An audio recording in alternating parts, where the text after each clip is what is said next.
Gloria Elgueta, quien es ex-MIR, integrante de Londres 38, y queremos conversar con ella a 50 años del golpe, de las luchas por la memoria y los derechos humanos. ¿Cómo estás, Gloria? Bienvenida a La Voz de los que Sobran.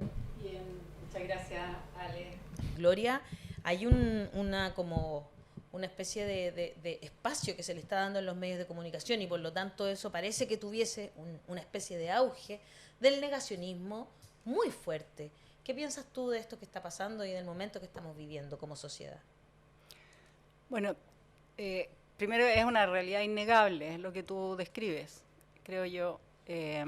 Lo vemos todos los días en los medios, hay un cierto sentido común, pero yo diría varias cosas respecto de eso. Una, que yo creo que no es un fenómeno puramente actual. Hay una cierta constante histórica que yo creo que podría partir hasta desde Portales, ¿no? De formas muy autoritarias de pensamiento y de concepciones políticas que han estado presentes a lo largo de nuestra historia. Es cosa de ver lo que significó la oposición al gobierno de Salvador Allende, en donde estas expresiones estaban muy presentes y que fueron determinantes justamente para desencadenar el golpe y conseguir los apoyos necesarios, tanto en las Fuerzas Armadas como en el exterior, con el apoyo de Estados Unidos. Claro.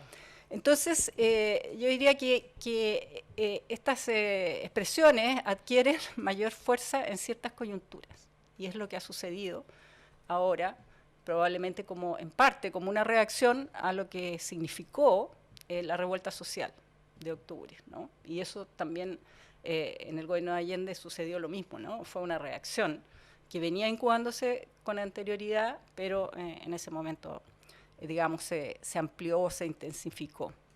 Entonces, yo diría que tenemos que reconocer eso en nuestra sociedad, no solo en la clase política, ¿no? No solo en las expresiones más públicas, sino que están presentes en la sociedad esas formas de autoritarismo, por ejemplo, las detenciones ciudadanas, el maltrato, considerar que los delincuentes no tienen derechos, ¿no?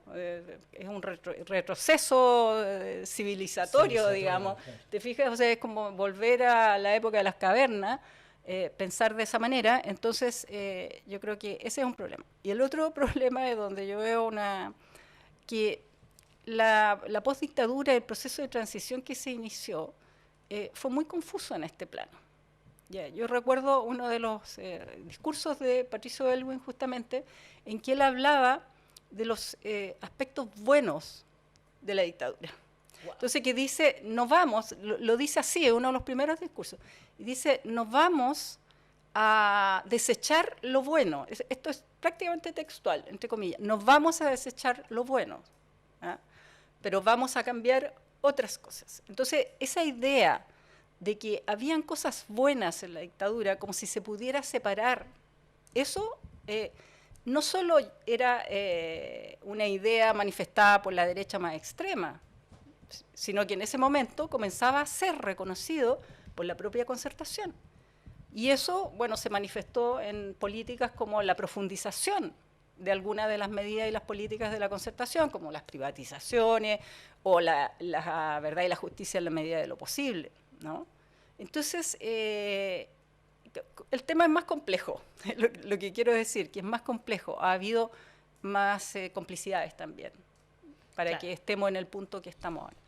Gloria, tú en la mitad del año 2020 diriges una carta al medio del Mostrador y la verdad me sobrecogió lo actual, que es lo que tú dices en esa carta y que parte de la siguiente manera. Señor director, la ignorancia es frecuentemente señalada como justificación o causa de la indiferencia o la omisión frente a la injusticia.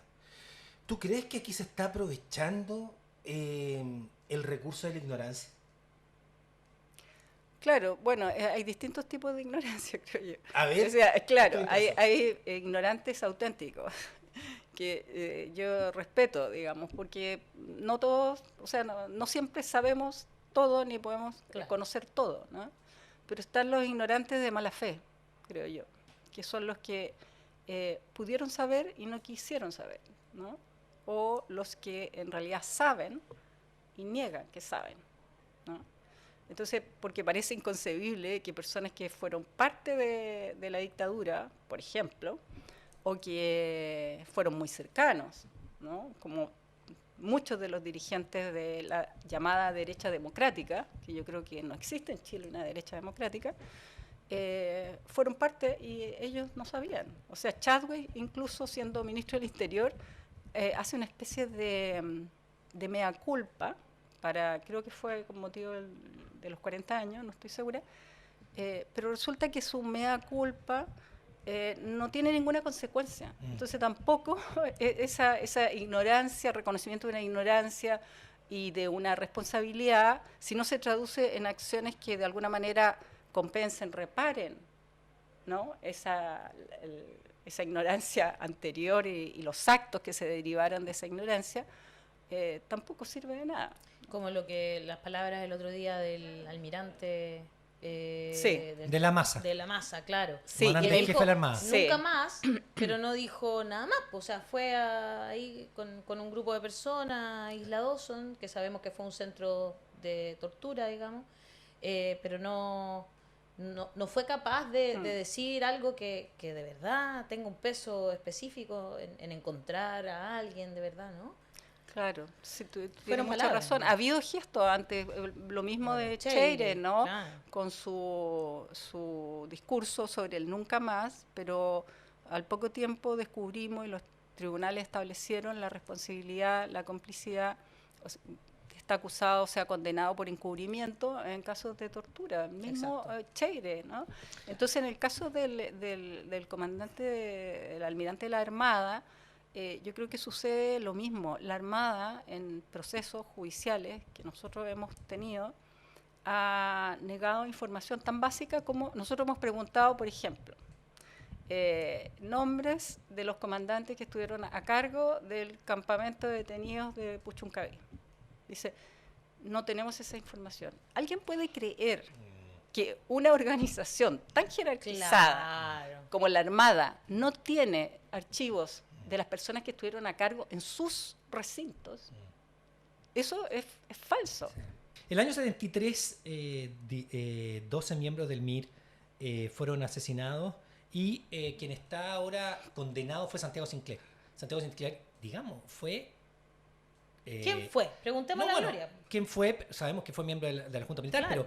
pero estamos hablando de una persona de extraordinario poder en su momento, que se le descubre que el año 73 en Valdivia es responsable. ¿Cuándo ustedes lo vivieron? ¿Cómo lo sentiste tú como miembro del MIR? ¿Qué pasa con esta condena? ¿Qué pasa con todos los años que llevan investigando? Bueno, hay varios ámbitos en tu pregunta. Absolutamente, o sea, muy abierta. Sí, no, o sea, Claro. en el sentido de que yo creo que esos asesinatos muy masivos de la primera época de la represión, o sea, particularmente durante el 73, que es la mayor cantidad de personas asesinadas y desaparecidas, después viene el año 74, digamos en segundo lugar de Claro. magnitudes, pero son masacres, ¿ya?, que no son completamente indiscriminadas, como se ha dicho, porque iban dirigidas a personas que habían tenido protagonismo social o político, y que es el caso de estos campesinos, que habían estado organizados y vinculados al complejo maderero y forestal de Panguipulli, que fue una experiencia muy interesante de autogestión en parte, de autoorganización, en donde los trabajadores tuvieron un rol en la dirección de la empresa y de su propio trabajo. Y entonces había mucho odio de parte de muchos dueños de predios de la zona que fueron denunciados también. Y eso sucedió en las zonas rurales de manera sistemática. Esto también, lo de la familia de Cast en Paine, el asesinato de decenas de campesinos también, que habían sido parte del proceso de reforma agraria. Pero ahí tiene mucho que ver los civiles, porque Claro. los que apretaban el gatillo eran los militares. Fruto Pero de un sistema de delación que tenían ahí, Sí. ¿no? De soplonaje. Y que prestaban Qué recursos. horrible. O sea, en Paine los transportes en que llevaron a los campesinos eran de empresarios de la zona. O en otros lugares sucedió lo mismo, No, en el Laja buque- y San el- Rosendo. El ¿no? buque Angamos también de la Armada que lo prestó Ricardo Ricardo Claro. Ricardo Claro. Ay, Ese y también es los conocido. bus y los camiones frigoríficos en que trasladaban presos de Londres a Tejas Verde eran de la empresa pesquera Arauco. Claro. Increíble. Entonces, esa es la... Bueno, pero me fui... Sí. Sí. Tú das la Sí, sí, sí, pregunta. sí. Pero lo que vemos que es necesario establecer y ojalá referirse siempre a una dictadura cívico-militar, una dictadura Sí, civil-militar. sí, claro, Es claro. súper necesario decirlo así, ¿no? Y más en este año, ¿no? Sí, pero y lo segundo que iba a la importancia de este fallo. Yo creo que nosotros, y yo particularmente, he sido muy crítica de la justicia y de los tribunales que han llegado demasiado tarde. Sí. Por supuesto. Y además La justicia no que llega han- tarde no siempre es justicia. y además no han establecido la verdad. O sea, lo que se han Exacto. limitado a establecer es el paso de las víctimas por los centros de detención y no se ha establecido la verdad sobre los detenidos desaparecidos, salvo en unos cuantos casos. O sea, eso es ¿Pero así. no hay información o qué? No, ¿Por qué no? hay una información genérica, pero los casos en que se ha establecido son menos del 10%. Entonces, Qué terrible. entonces No puedo creer. 50 años. han establecido eso. Te fijas, y se sabe que fueron trasladados posteriormente, pero no hay más información. Pero dicho eso, también debo decir que en este caso me parece un fallo que hay que reconocer, que tiene gran importancia, no solo porque, bueno, hace justicia a estos crímenes tan terribles, ¿no? No solo brutales, sino que constituyen una injusticia indecible, sino también por la importancia de Santiago Sinclair. Santiago Sinclair era brazo derecho de Pinochet. Sí, pues eso ¿Ya? era. O sea, la importancia Tenemos una conexión directa. directa con Pinochet, desde que fue parte del Estado Mayor ya presidencial, o sea, cercano a Pinochet, después fue ministro, secretario general de la presidencia, después fue vicecomandante en jefe del ejército, que en realidad la vicecomandancia era como la comandancia, porque después estaba Pinochet, que tenía muchos títulos, entre ellos de capitán general, entonces estaba como jefe del ejército, pero Sinclair era el jefe del ejército. Desde Él era el que daba las órdenes. Claro, porque el otro era presidente, estaba en otras cosas, estaba en la moneda, no estaba en los regimientos. Y él no solo es responsable de estos crímenes, también tuvo participación en dos cosas que me parecen muy graves, que es el asesinato y desaparición de los cuerpos, los lanzaron al mar, de los 5 frentistas en el año 87. Él tuvo participación en eso, y él tuvo participación en el caso de Rodrigo Rojas y de Carmen Gloria Quintana, pero no directamente en los hechos, pero sí como responsabilidad, porque fueron soldados los que los quemaron, Claro. sino que en el encubrimiento posterior. Ah. El testimonio, mira, eso es lo terrible, que las cosas se olvidan, pero el testimonio del conscripto que permite encauzar a los militares, que eso fue hace el 2018, Sí, si sí. no recuerdo mal, en su testimonio el conscripto dice que ellos fueron llevados a un recinto militar, los soldados que habían participado en ese operativo, y que habían sido instruidos por la superioridad entre los que estaba Santiago Sinclair, y los habían pauteado respecto de lo que debían declarar ante la justicia. Encubrimiento. Entonces, encubrimiento, protección, además amenaza, porque todos los subordinados, imagínate que el jefe del ejército te dice que tienes que cambiar tu declaración, ¿qué es eso? ¿No? Entonces es muy grave, pero la responsabilidad política de él, que después además cuando terminó su periodo como vicecomandante y fue llamado a retiro, pasó a ser senador designado. No, sí, eso lo durante 8 años. O sea, es que 8 años, sí, Gloria, imagínate. Y hay algo también que anotó, porque usted está hablando de un caso del año 87. El año 88 Sinclair pasa a formar parte de la Junta de Gobierno. Claro. Entonces, aquí hay una conexión directa. Yo no sé si qué otro, y me encantaría abusar de su memoria y ver qué otro caso tan emblemático como este podemos encontrar, Gloria. O sea, bueno, yo... O tan esclarecedor. Sí, tal vez. tengo...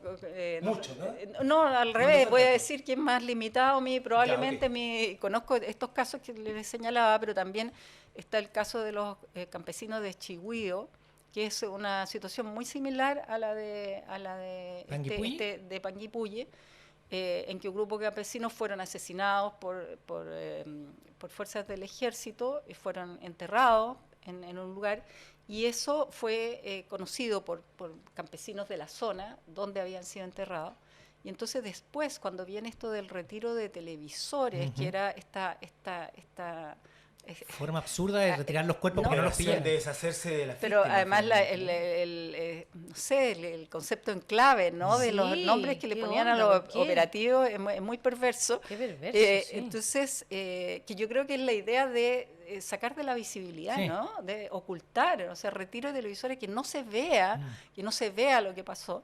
Y entonces Claro. ellos El simbolismo que está detrás de esa frase. desenterraron esto y aparentemente tiraron los restos, que ya no eran cuerpos, Mar. a los ríos. Ah, A los ríos, ríos. porque los ríos también Claro, Van- llegan al son, mar igual, claro. Claro, todo Chile es un cementerio. O sea, uno lo puede ver así, porque en todas partes yo me hay. Bueno, Siempre- Lonquén, que los enterraron en el horno. Usted hablaba de, En la al Cuesta principio, Barriga, ¿no? Gloria. También hay. Claro, en la ahí Cuesta- también, ahí a otros sí, campesinos cerca muertos. de y Curacaví se habla de que En hay recintos un lugar, militares claro. como Peldehue, por ejemplo. También. Bueno, sí, en Paine también. Sí, pues, Sí, Paine. pues. ¿Cómo olvidarlo? Hoy también se habla mucho de al principio, me acuerdo siempre de la dictadura, que gente que decía que en las orillas del Mapocho, ¿no? Se encontraban con cuerpos. muchos cuerpos. Sí.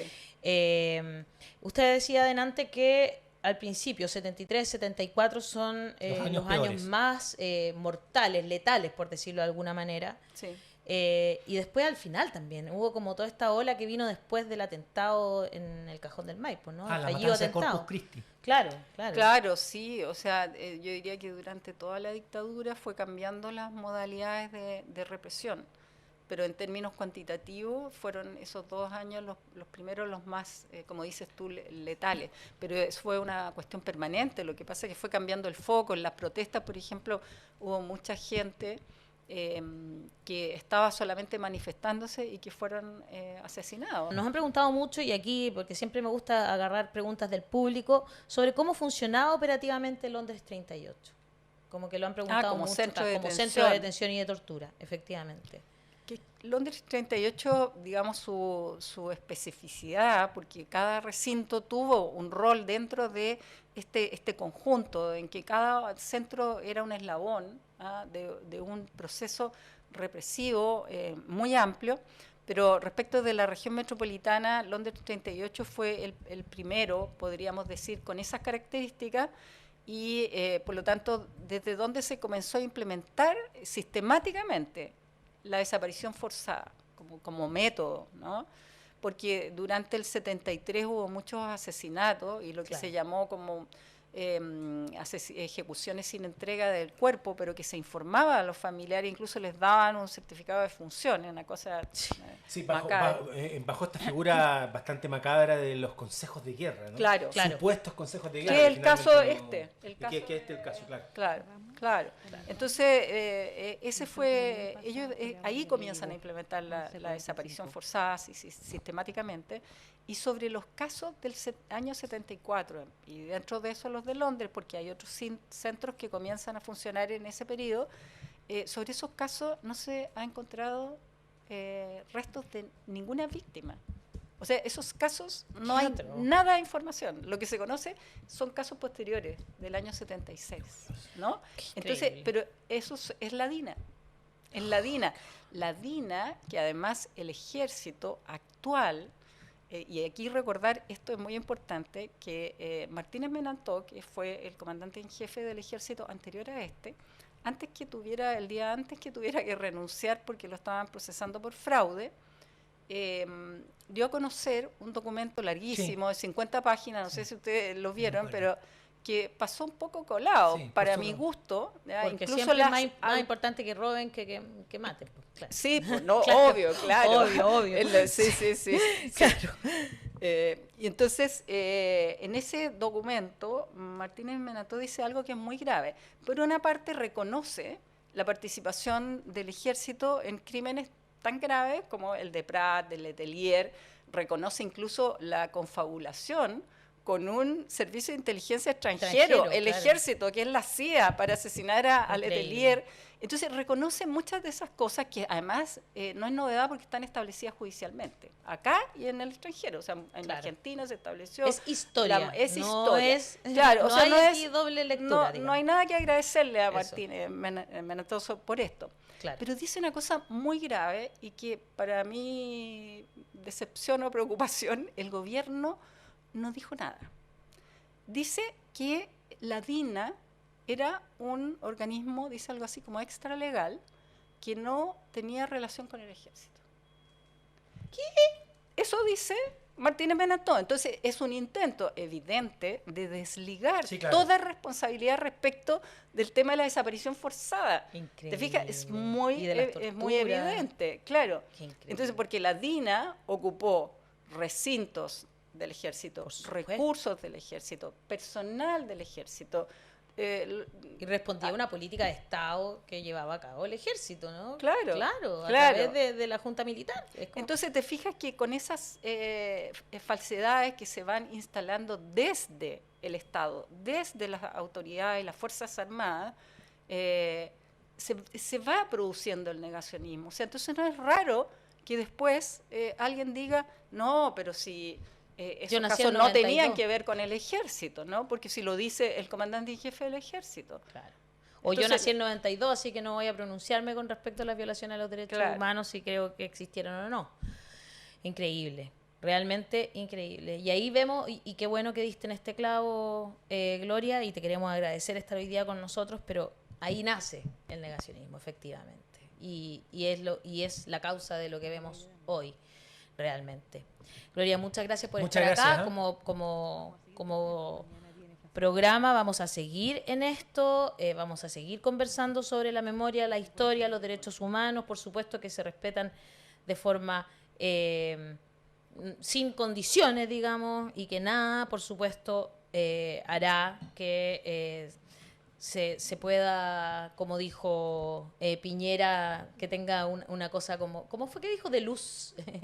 Algo Claro. como Dice de que luz. al otro lado de esto ¿Ah? había un Claro. lado luminoso. Un lado la luminoso. verdad es Eso. bastante difícil encontrarle un lado Increíble luminoso a estos crímenes de lesa atroces. humanidad. Muchas gracias, Gloria. Gracias, Mañana Gloria. tenemos Claro. de visita a Francisco Ugaz, Así abogado es. de derechos humanos que ganó el juicio de Sinclair. Así que también Así vamos que a seguir vamos a seguir conversándote para que vea el conversando. compromiso que Yo, tenemos. mira, quisiera destacar, porque es una abogada que trabaja también con Londres 38, Magdalena Garcés, que es representante de 6 de las familias, Ah, qué bueno, sí. y que ella es una abogada de larga Fantástico. data, Qué bueno. yo no sé si ha estado... No, ustedes no ha podrían estado ir- nunca con nosotros, así que la vamos a invitar. Deberían Bien, invitarla me parece, porque Gloria. ella tiene una experiencia y conoce este caso y muchos otros casos que ha llevado. Bueno, ella fue también responsable del desafuero de Rosauro, ¿cómo se llama? ¿Martínez no era? El de Chillán, Sí. que había sido militar y había Sí, sido electo dipu- después Perfecto. diputado. Sí. Bueno, de ese y muchos otros casos. Así que hacer ese reconocimiento también, porque hay varios abogados, el estudio de Caucoto también, en este proceso, porque son muchas familias. Así que Muchas gracias. Tuitera además con su mamá, Magdalena. Muchas gracias, Gloria. bueno, muchas gracias a ustedes. Que estén bien.